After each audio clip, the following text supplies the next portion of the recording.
आज हम CD4440 के बारे में बात करेंगे, जो कि एम्पलीफायर आईसी कहे तो इसमें जो है ट्रांजिस्टर इनबिल्ट है। मतलब कोई भी सर्किट जो है एम्पलीफायर का वो ट्रांजिस्टर लेवल पर ही काम करता है, लेकिन बहुत सारे ट्रांजिस्टर को जब एक उपकरण में डाल करके इसे इस तरीके से ढाल दिया जाता है तो उसको आईसी हम कहते हैं।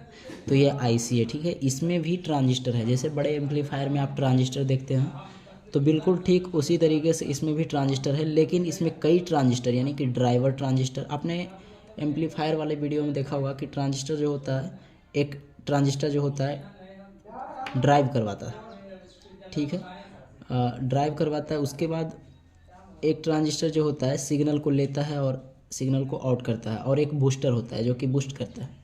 तो बहुत सारे ट्रांजिस्टर मिल करके एक एम्पलीफायर बनाया जाता है, लेकिन जब आईसी लेवल पे बात आ जाए तो सिर्फ एक ही आईसी लगा करके ऑडियो इन और ऑडियो आउटपुट किया जाता है। तो इसमें ड्राइवर सेक्शन नहीं होता है। अगर जो आप एक्स्ट्रा इसमें देखे होंगे तो वो बेस ट्रेवल का सेक्शन होता है, बाकी इसमें ड्राइवर सेक्शन नहीं होता है। डायरेक्ट आप यदि आईसी पे सिग्नल दोगे तो ये डायरेक्ट आपको बूस्ट करके यानी एम्पलीफाई करके आपको दे देगा। तो सिर्फ ये आईसी को लेकर के आप एक छोटा सा मिनी एम्पलीफायर बना सकते हैं। लेकिन ये वीडियो जो मैकेनिक के लिए है, और मैकेनिक में मतलब ये होता है कि बहुत सारे लोग जो है इस आईसी के बारे में नहीं जानते, कौन सा पिन इनपुट है कौन सा पिन आउटपुट है, इसको हम किस तरीके से चेक करें। मतलब बहुत सारे बायर हो जाता है एम्पलीफायर में और कंफ्यूज हो जाते हैं कि हम चेक आखिर क्या करें, आईसी को कैसे पता करें कि आईसी ही ख़राब है। बहुत सारे लोग आईसी को भी चेंज किए फिर भी आउटपुट में वॉइस नहीं आ रहा है। तो वो सब आप जब तक बेसिक जानकारी आपको नहीं होगा तो आप एम्पलीफायर रिपेयरिंग नहीं कर सकते हैं। तो ये वीडियो जो है कुछ लोगों को पसंद आएगा, कुछ लोगों को नहीं भी पसंद आ सकता है, इसमें कोई बड़ी बात नहीं है, क्योंकि ये बेसिक लेवल का वीडियो है, बहुत छोटा सा वीडियो है और बहुत सारे लोग इसके बारे में जानते भी हैं। तो भाई ने एक कमेंट किया था कि 4440 के बारे में बताओ। तो देखिए, इस आईसी में जो है ना 14 पिन होता है। पहले तो ये बता दें कि आईसी आना मार्केट में बंद हो गया है। जो भी आप आईसी ले रहे हो मार्केट से वो मिल तो रहा है, लेकिन आपका लोकल आईसी मिल रहा है, ब्रांड नहीं मिल रहा है। ब्रांड कहें तो पहले हम आईसी लाते थे, सोनी का आईसी लाते थे। सोनी का आईसी जो पड़ जाता था हमें 100 रुपया के लमसम में पड़ जाता था। वो रेट आगे पीछे भी हो सकता है, लेकिन इसका आईसी जो होता है सोनी का बहुत तगड़ा होता था और उसका आउटपुट भी अच्छा मिलता था और लाइफ भी उसका अच्छा था। तो वो आईसी अब नहीं आ रहा है मार्केट में। अब 20-25 रुपये वाला सीडी करके आ रहा है, सनियो आ रहा है, सोनी का कॉपी आ रहा है सनियो, जो 45 या 50 रुपये के लमसम में आपको दे सकता है। जो इसका कंपनी होता है ओरिजिनल, वो बनाना बंद कर दिया है और इसके जगह पे बहुत सारे एम्पलीफायर सर्किट आ गया है, जैसे 7294 हो गया, 2030 हो गया। तो बहुत सारे आईसी मिल जाते हैं एम्पलीफायर, लेकिन ये अब बंद हो गया। तो फिर भी अभी मार्केट में चल रहा है लोकल एम्पलीफायर, तो इसके बारे में भी जानना होगा। तो चलिए बात करते हैं कि ये जो 14 पिन का आईसी है आपका, ये जो पीछे हीट सिंक है, ये पीछे आपका हीट सिंक है। अगर यहाँ पे आपका सप्लाई प्लस जाता है तो शॉर्ट कर जाएगा, यानी कि ये माइनस का पॉइंट है और यहाँ से जो आउट होता है वोल्टेज वो माइनस आउट होता है, मतलब ये ग्राउंड से कनेक्ट रहता है ये। तो पहला कंडीशन ये आप जान लीजिए कि 4440 में आपका 2 स्पीकर चल रहा है, यानी कि सॉरी, एक 4440 में स्पीकर आप चला रहे हो तो स्पीकर का जो आउटपुट पॉइंट है, पहले कमियाँ निकाल देते हैं इसका, उसके बाद हम इसके बारे में बात करेंगे। तो कुछ लोग कन्फ्यूज रहते हैं कि आईसी बार बार फूक क्यों जा रहा है। तो देखिए, स्पीकर का जो आउटपुट आपका 2 वायर से निकला हुआ है वो दोनों आईसी से ही निकला हुआ रहता है। और अदरवाइज 2030 में आप देखे होंगे तो स्पीकर का एक ही लूप जो है आउट किया हुआ रहता है और एक आपका जीरो लिया हुआ रहता है, यानी कि ग्राउंड से कनेक्ट रहता है। लेकिन 4440 में ऐसा नहीं है, दोनों आउटपुट का जो पॉइंट है वो आईसी से ही ले लिया जाता है। और अगर दोनों स्पीकर का वायर में से किसी एक वायर अगर आपका बॉडी से टच हो गया, बॉडी कहें तो पूरा एम्पलीफायर का बॉडी से टच हो गया, तो आपका आईसी जो है वो फूक जाएगा। फूकने का मतलब ये ख़राब हो जाएगा। और 2030 में ऐसा नहीं होता है। 2030 में क्या है कि एक आपका जीरो रहता है और दूसरा आईसी से आउटपुट लिया जाता है, तो उसमें ऐसा कंडीशन देखने को नहीं मिलता है। लेकिन क्या है, 2030 में उसका बॉडी जो होता है वो अलग टाइप का होता है, वो कूट का होता है, इसी कारण से वो ऐसा कंप्लेन उसमें नहीं देखने को मिलता। लेकिन 4440 में ज़्यादातर जो चलाते हैं एम्पलीफायर 4440 का, उसमें यदि स्पीकर का कोई एक लूप ग्राउंड से टच हो गया यानी बॉडी से टच हो गया तो आईसी सेकेंडों भर नहीं लगेगा, आपका फूक जाएगा। ठीक है, तो ये इसका कमियां है। अब ये क्या है कि एक आईसी आपका स्टूडियो है, स्टूडियो का है तो देखिए स्टूडियो बहुत सारे लोगों को नहीं समझ में आता है। देखिए एक होता है मोनो, मोनो का मतलब ये होता है कि एक आईसी से आपका एक ही वायर आउटपुट निकालेगा, मतलब एक ही स्पीकर के लिए निकालेगा। और स्टूडियो जो होता है, स्टूडियो का मतलब ये है कि आपका राइट का आउटपुट निकालेगा और लेफ्ट का आउटपुट निकालेगा, दो स्पीकर चलाने के लिए एक आईसी से निकालेगा। जैसे 7294, हमें उतना कंफर्म नहीं है लेकिन एग्जाम्पल के थ्रू हम बता रहे हैं। तो स्टूडियो हो गया और मोनो हो गया। मोनो का मतलब एक ही आउटपुट निकालेगा और स्टूडियो में आपका राइट लेफ्ट निकालेगा, ठीक है। अब क्या है कि ये स्टूडियो है। अब कहोगे स्टूडियो का मतलब होता है राइट और लेफ्ट बताएं तो इसमें एक ही स्पीकर का आउटपुट निकलता है, लेकिन ऐसा नहीं है। इसमें देखिए पहले हम समझते हैं स्टूडियो और मोनो, आपको समझ में आ जाएगा, बाद में बात करते हैं। तो आईसी में 14 पिन है। अब 14 पिन में सबसे पहला हम सप्लाई देंगे तो ये 12 वोल्ट डीसी पे काम करता है और इसको फुल डीसी चाहिए। हल्का सा एसी जाएगा ये आईसी फूक जाएगा, तो डीसी चाहिए 12 वोल्ट। 12 से 14 भी हो सकता है, कोई दिक्कत नहीं है। जितना ज़्यादा एम्पियर दोगे इसमें उतना ज़्यादा आईसी का आउटपुट अच्छा होगा, लेकिन आईसी हीट भी होगा। देखिए 12 0 अगर जो आप ट्रांसफार्मर इसमें लगाते हो तो 2 एम्पियर में अच्छा निकाल देता है, लेकिन अगर जो 0-12 का 3 एम्पियर का ट्रांसफार्मर लगाते हो तो थोड़ा सा और आउटपुट में आपको डिफरेंस देखने को मिलेगा, बढ़िया आउटपुट देखने को मिलेगा। और स्पीकर का जो क्वालिटी है वॉइस का वो बहुत अच्छा होगा, लेकिन आईसी उस कंडीशन में हीट होगा, ठीक है। और अगर आप 5 एम्पियर देते हो तो और अच्छा है, लेकिन 5 एम्पियर आपका सोच समझ के देना है, क्योंकि बहुत जल्दी आईसी ख़राब हो जाएगा आपका लोकल रहेगा तो, ठीक है।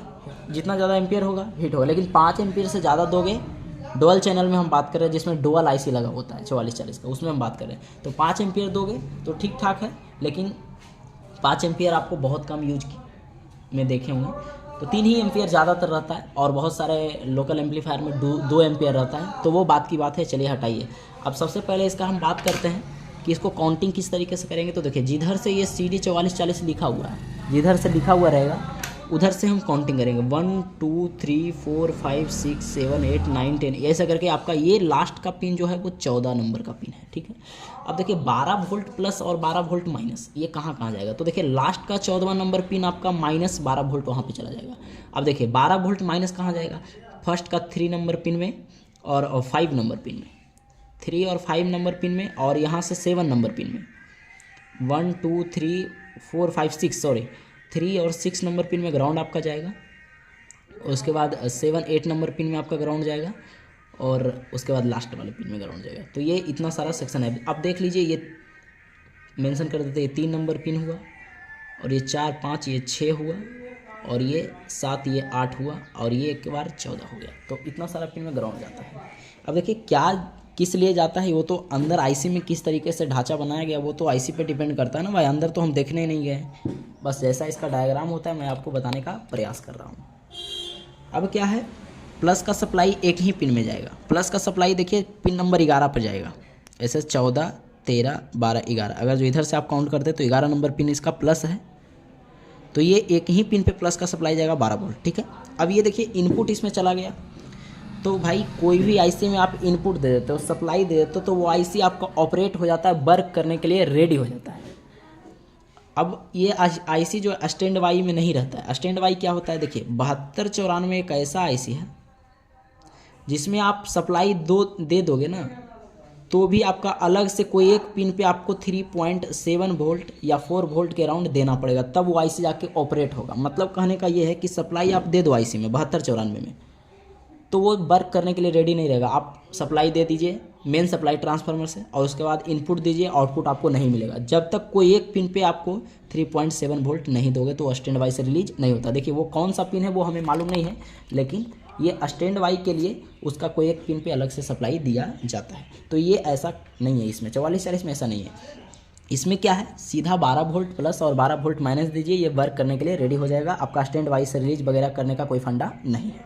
तो देखिए 11 नंबर पिन और 14 नंबर पिन ग्राउंड इसका प्लस और माइनस हो गया। अब देखिए कोई भी आईसी में इनपुट देने के बाद अब हमें आउटपुट ढूंढना है। आउटपुट देखिए पीछे से देखिए, गिनिए इसका पिन नंबर 3 पीछे से, अगर जो हम सीधा गिनते हैं तो 14 13 12, इसका 12 नंबर पिन जो है, बहुत लाइट डिस्टर्ब कर रहा है यार,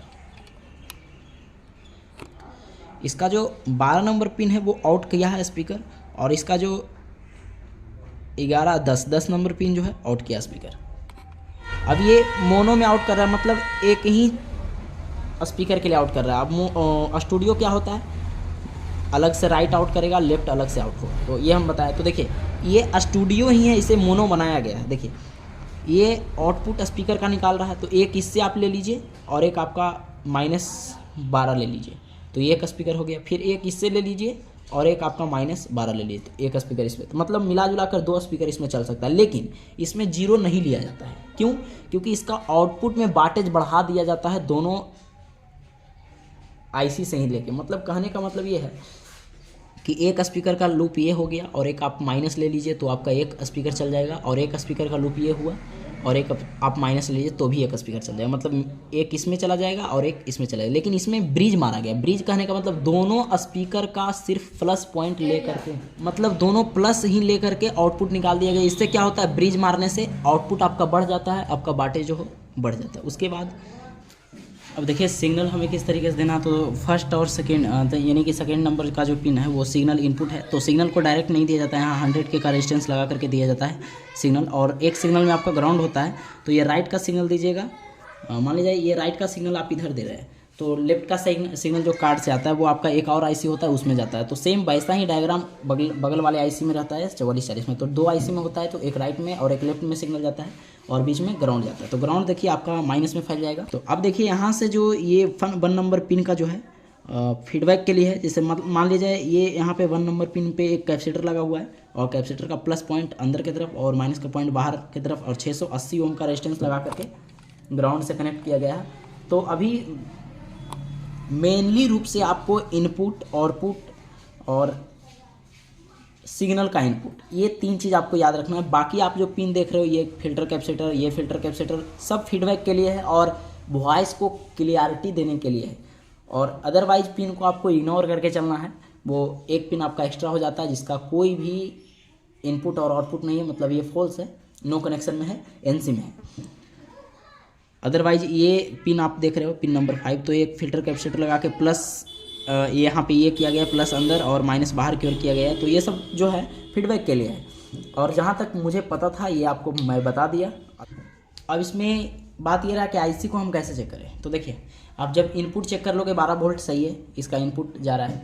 अब स्पीकर का वायर कनेक्ट कीजिए, कोई भी वायर कनेक्ट रहे या ना रहे, आप इनपुट का वायर इसमें कनेक्ट कीजिए, स्पीकर आउटपुट का कीजिए। बाकी बेस ट्रेवल छूटा रहे या फिर काट दीजिए वायर को, कोई दिक्कत नहीं है। बस आपको 12 वोल्ट का सप्लाई इसमें जाना चाहिए, स्पीकर का आउटपुट आपका स्पीकर से कनेक्ट होना चाहिए। उसके बाद आपको चेक करने का तरीका ये है कि आप 2 नंबर पिन पे हाथ को रखोगे तो स्पीकर में नॉइस आएगा, कुछ ना कुछ नॉइस आएगा। तो अगर नॉइस आ रहा है तो स्पीकर आपका सही है। अगर 2 नंबर पिन पे ऐसे हाथ टच करने के बाद नॉइस कुछ भी नहीं आ रहा है तो आपका आईसी खराब है। आपको सप्लाई चेक करने के बाद ऐसा करना है। तो उसके बाद अब देखिए इसमें मेन वॉल्यूम किस तरीके से कनेक्ट रहता है। तो देखिए आपका 4440 बोर्ड में नीचे जो है एक ट्रांजिस्टर लगा करके बेस ट्रेवल बोर्ड में कनेक्ट रहता है, ठीक है। अब देखिए मान लिया जाए ये बीटी बोर्ड है,